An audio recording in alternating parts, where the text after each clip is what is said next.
Amen. Ngiyambonga uNkulunkulu ukuthi uhlela impilo ngendlela yakhe.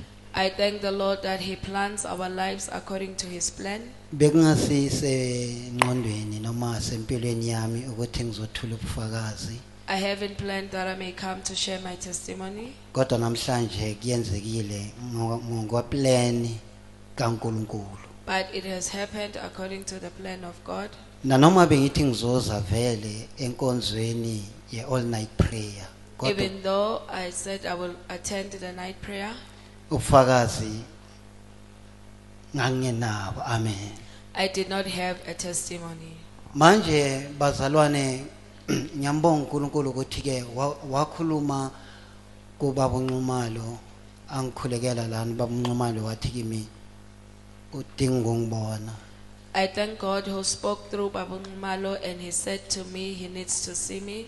So nasekufanele ngimbone ngaleyo last month Sunday When I was supposed to see him on Sunday, kwaba ne-emergency empilweni yakhe khona la waphuthuma khona. then there was an emergency, he needed to rush somewhere. Manje uma esaphuma ejahele lapha yakhona While he was rushing to that place, ukhuluma kimi ubuza mina uthi uyakwazi kwami na? and he asked me if I know his place, Mina ngathi kuye yebo ngiyakwazi ngacamba manga. and I lied and I said, I know where you live. Kanti kudlula icolleague yami uSesiphopi la iduze. Yet my colleague Sis Poppy was passing by just next to me. Usesibongi uSesiphopi angibiza ngesibongo umfundisi ezwe. Then she called me by my surname, and the pastor had, Umfundisi athi okay thatha ama number wanikeza uSesiphopi. and said, take your numbers and give it to Sis Poppy. uSesiphopi wasiyas Poppy ube siyangiconnecta nomfundisi. Then she connected me with the pastor.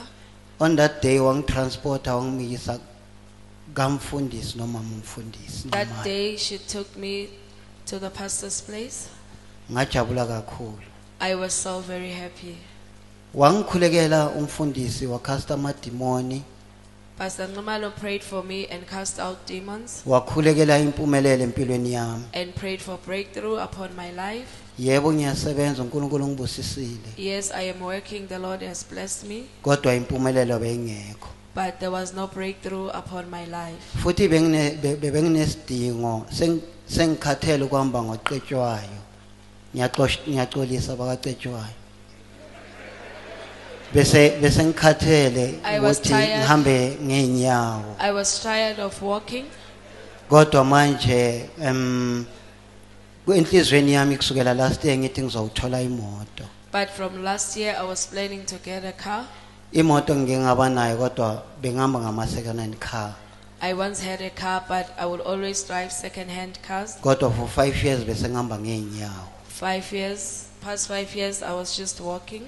So emva kokuthi umfundisi angikhulekele emabhanki bebangidecline all these years ukuthi ngathola imoto I was being egarage. declined by the banks that I should get a car from the garage. Kodwa namhlanje uNkulunkulu wenza isimanga ngithena ngishayisa emsebenzini. But today the Lord did a miracle as I knocked off from work.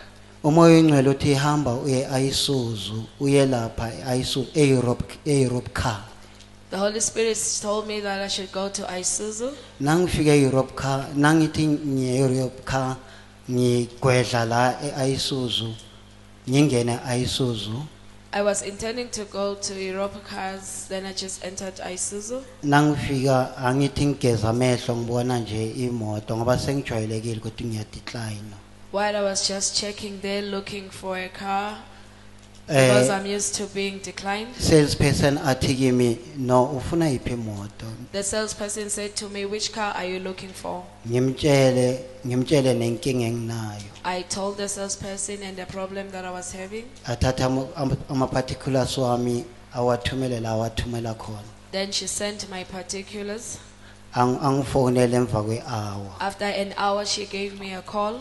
Kanti ngaleso sikhathi athumela ama particulars wami la awathumela khona. Yet that time when she was sending my documents, Bese ngiyoboleka imoto eEurope car.